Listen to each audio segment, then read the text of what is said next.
Hey, hello. It's your favorite content creator, Rubbish, with I would say, highly improvised video this time. The other day I was watching some what I thought was some pretty good ass Tekken, Super Kuma versus, really just one person.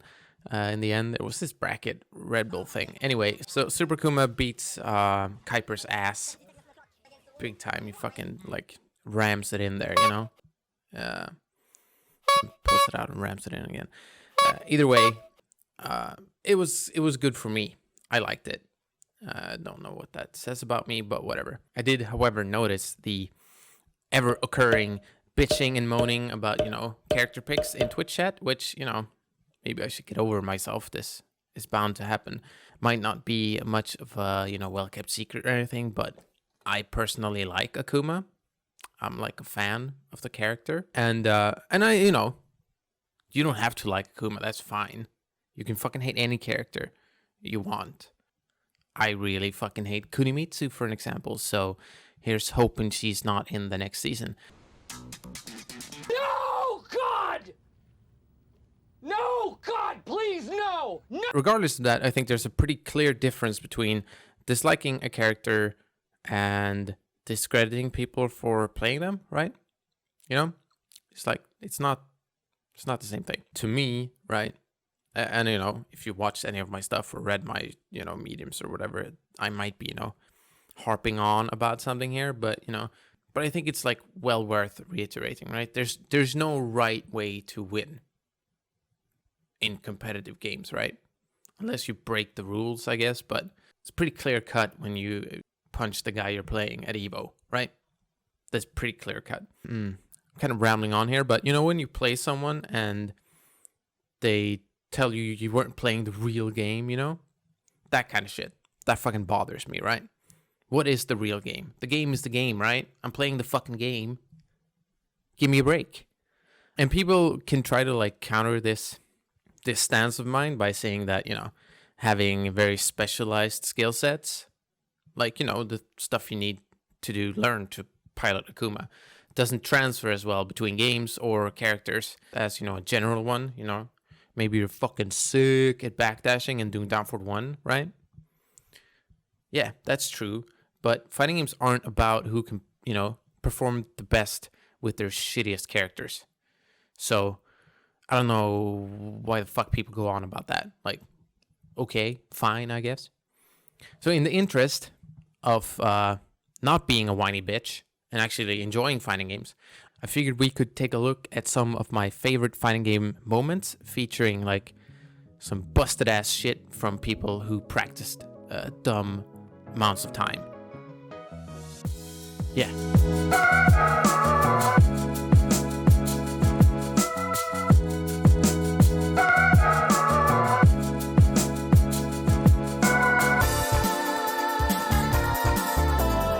Getting right into it, right? We have a round here featuring two legends of the heritage for the future yo-yos community, I guess.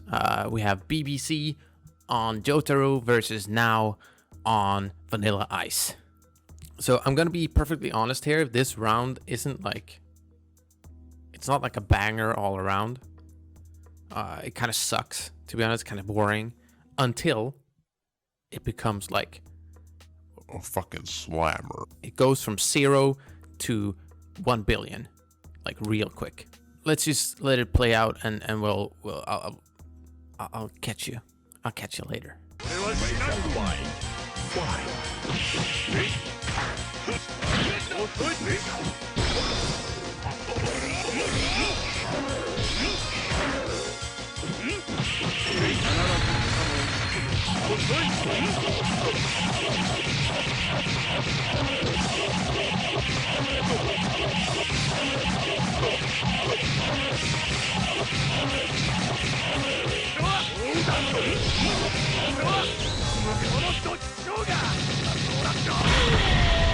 So you're probably asking, what the fuck even happened here, right? What the fuck happened? What just happened? What happened is our friend Now here on Vanilla Ice like nuked BBC from orbit with a 1,000,000 hit tandem combo. What is the tandem combo rubbish? Well, I'm happy you asked. I have like a video on this. You can watch it. It's really old, but you can watch it on JoJo's Heritage for the Future. It's a system guide, a quick tutorial if you're interested in the game. Very, very well produced.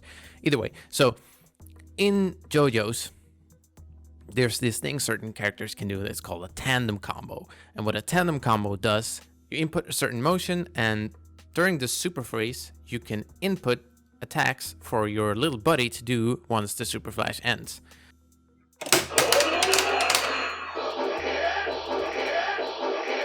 And the super flash is like really fucking short. It's like roughly a second. It's a little bit more than 1 second. It's like 1.8 or something, 1.10. Can't remember exactly. It's a little bit longer in the console release because, you know, all the plebs couldn't keep up with The sick arcade motherfuckers. But it's still pretty short. And this is arcade, so it doesn't really matter. Now spends 1 bar and gets roughly 1 second to decide what his buddy is going to do after it ends. And what it ends up doing is a lot. So let's take a look again at you know what's happening. And this time we'll just superimpose the inputs. Did you catch that? No? Well, let's just do it again.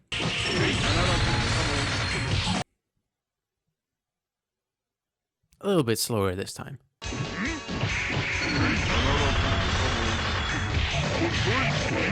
So basically, this is something that only now, as far as I know, has like ever been able to execute in this game. And Vanilla Ice as a character is like a walking fucking explosion, right? He's a nuke.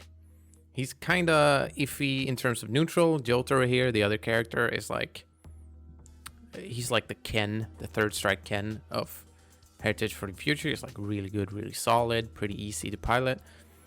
Vanilla Ice is kind of like lumbering and kind of slow, but if he touches you, you fucking die, right?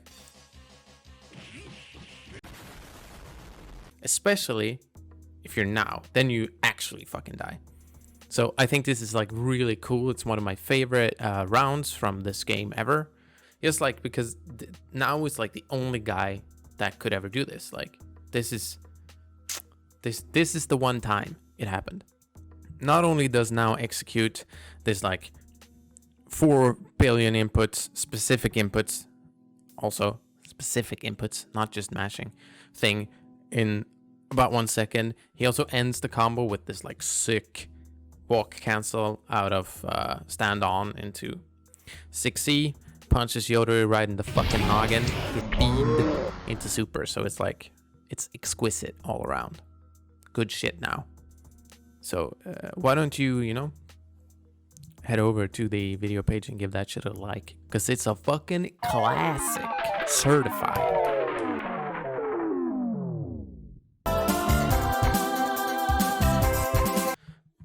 So the second thing we're looking at is actually from Tekken 7, and you might be surprised that it doesn't feature any 2D character at all. It's not an Akuma clip. It's actually a Link clip from everybody's favorite Link player, Sodam. Sodam? Petun. He's like definitely the GOAT Xiaoyu player, right? Definitely. Easy the GOAT Xiaoyu player of all time. The trickiest motherfucker to ever walk the planet, etc., etc. Sodam rules. You should definitely check his shit out if you don't know who this guy is. So it's this round here. He's playing against this Julia, who's gonna catch him early on, take him to the wall, but it's kind of a wonky combo. So they end up side switching, and Sodam gets this like wonky splat. He gets his wonky splat with 1-2-1. Right here, it's like, this really shows how solid of a player Sodam is, right? So he gets this like weird splat where a worse player would have gotten like some shitty combo that does pretty trash damage, and they kind of reset to neutral or whatever. Or, you know, just take a free hit and take the wall pressure. But Sodam basically does the most optimal thing you could ever do in this situation. So he basically manages to set up this back turn tech catch situation that Ling has versus characters at the wall. And this situation is really fucked up. It might look like the Yulia player here actually like can make a decision here, you know, like opt to stay down and take a hit, or, you know, tech roll and get launched, but you can't really. This is basically a long combo, right? Because every time Ling hits down for 2 tilde 1 on the grounded opponent here, you can, you know, slightly step and realign, and you basically get the tech catch again. So what the Yuli player had to do instantly here was tech roll and get hit. Basically eat what you could consider a really fucking long combo, right? Like the reset is guaranteed. But they're either a bit, you know, of an idiot, or they don't believe Sodam is gonna hit this, which I guess means they're also a bit of an idiot. So they opt to stay down for a bit, basically sealing their fate to die. お前はもう死んでいる。何? Instead of, you know, just taking a ton of fucking damage. And I really like this because the thing that stands out to me here is that Sodam is so good at realizing that he can set this up. Like, imagine how weird of a situation this is and how good of a conversion this is. It basically wins the round by executing his Sodam knowledge Ethernet drive port and just like fucking this guy up for free. It's sick. I love it. I love Sodam. I love Ling. I love this thing. And if you don't think it's dope, well, I don't think you're a very, you know, fun person to be around. We're back again, and we're gonna look at another game and another round, right? This game, like the entire game, is real sick, right? You can almost pick any round here, and it'd be fucking great, right? The game I'm talking about is Hase Slayer versus, I think, Kichi Testament in Guilty Gear Accent Core. This is like, to me, might be the most impressive combo conversion of all time. Any game ever. Hase, for people who don't know, is like the Slayer master. Definitely the guy that like could pilot this character to his utmost level, right? And Slayer in this game, Accent Core, which might be one of the most like fluid 2D combo systems ever, right? And Slayer, to me, I think at least, is one of the most like freeform kind of high skill ceiling combo characters in the game. Like, Slayer hits for a fucking ton. He does a lot of damage. If you do like some easy shit, he does good damage, right? If you do some like cool stuff, he does very good damage. And if you're Hase, you do a fucking ton, right? You do a grip. If you touch someone, they might as well have it exploded, right? So basically, this character can execute these perfect combos that are 100% character specific. All these routes are going to be different depending on who you hit and with what starter and where you're at on the stage, blah, blah, blah, blah, blah. So what Hase does is he catches Kichi with 5H, which is a ground bounce, in his backdash. So he backdash catches Kichi, Testament, and he's like the entire screen away, right? Lots of people wouldn't even get anything here, but Hase, well, let's just look at it. Heaven or hell? Duel. Let's rock. 軽くいくぞ軽くいくぞ軽くいくぞ軽くいくぞ軽くいくぞもう少し軽くいくぞ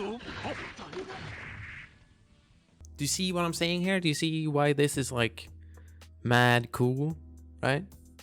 So later iterations of Slayer kind of, and earlier as well, really, kind of lacked this way to express yourself as a player. Maybe rightfully so, I don't know. It's pretty strong, right? But as far as I know, it's like Hase is the person that could ever do this shit. So maybe that's fine. I think that's pretty cool, right? I think that's really cool, actually. And this is one of my favorite rounds in a fighting game ever. And as I said earlier, like definitely my favorite combo confirm of all time. Like free. It's so easy.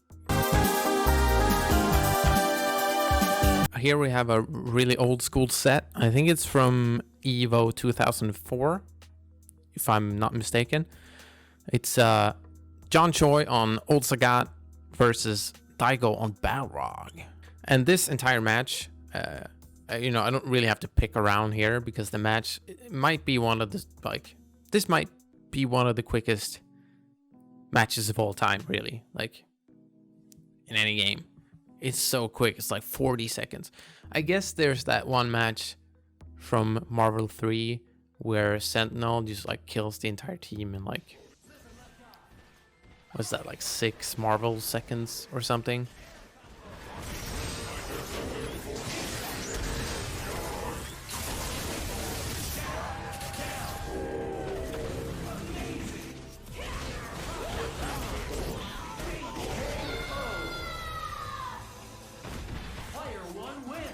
I think 6 Marvel seconds is quicker than 40 seconds, so I guess Daigo is beat there, but it's still pretty impressive as far as speedruns go, right? So Daigo comes out and he fucks Choi up, right? He fucks him up bad. Fight!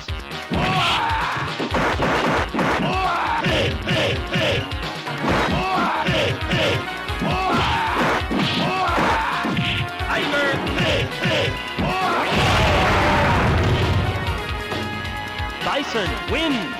It's got like this real nice rhythm to it. It's like, man, this game it's like so filmic, you know? It's got like this, really nice. Yeah. Anyway, so Daigo fucks him up big time.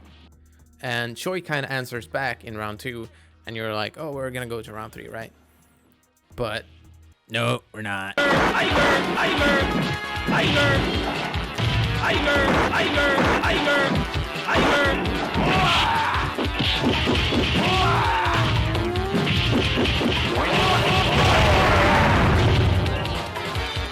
Bison win! And I think that's so sick, right? I fucking love Street Fighter 2. It's one of my favorite games ever. And one of the things I really like about it is A, it's fucking quick as hell. And B, all the characters are fucking broken, right? I mean, Street Fighter 2 has a really developed tier list. And some characters are kind of shit compared to others. Especially if you're talking about Old Sagat, who's like, you know, secret boss level, you know, 4 life bars. Just, you know, stomping in. But I think Street Fighter 2 kind of works really well because if you just hit someone, they might just die, which, you know, just one. Some dude like zones you really well for, well, I was gonna say 40 seconds, but it's more like 5 in Street Fighter 2, but zones you out really well, and then you're just like, well, but I landed a jumping heavy punch, so fuck you. And I think that is beautiful. So this also goes down. It's one of my favorite moments of all time. So this last one is from one of my all-time favorite Necro players, Sugiyama. I guess the list isn't too long. It's like Sugiyama and Pino, right? But Sugiyama was always my favorite. And this clip is actually, it's kind of wonky, right? Because it's like this guy filming in an arcade over the guy's shoulder. But I think that really adds to it. And for this like moment, it's both rounds. It's Sugiyama versus this Urian player who I don't know who the fuck they are at all. Probably says in the video, but I can't remember, right? So whatever. It's gonna be pretty clear here why, you know, people don't remember who the Urian player is. So let's just look at it, right? It's not that long.